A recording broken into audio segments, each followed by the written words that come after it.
હે ભગવાન, મને કાંઈ ખબર નથી પડતી. હું શું કરું?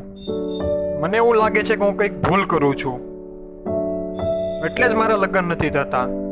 તમને ખબર છે, હું કામે જાઉં, હીરા ઘસવા જાઉં, ત્યાં મારા આજુબાજુવાળા ઘાટિયા પણ મને વાંડો વાંડો કહીને ખીજવે છે. હે ભગવાન, હે ભગવાન, પ્લીઝ કંઈક મદદ કરો.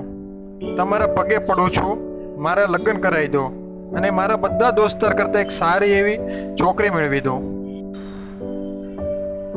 હે ભગવાન, હું મારા બધા દોસ્ત કરતાં ધોળિયો છું. એ બધા મારી કરતાં કેટલા કાળિયા છે, તો પણ કોઈ છોકરી મને પસંદ નથી કરતી.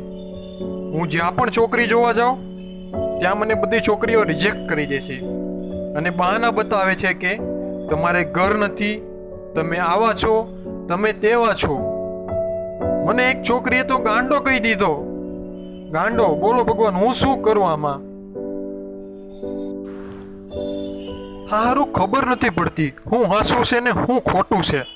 કઈ દઈશ નથી ઉઠતી એની માને. આ બધા હાવ ટોપા જેવા રખડે છે, એ બધા બે બે છોકરીઓ લઈને રખડે છે. મારે એક છોકરી નથી. હે ભગવાન, હવે તો ધોળા આવ્યા, હવે તો કંઈક મદદ કરો. તમે કહો ન્યા હું દર્શન કરવા જાય, તમે કહો તો રોજ 6 વાગ્યામાં ઉઠીને મંદિરે આવે, પણ મારા લગ્ન કરાવી દો. હે ભગવાન.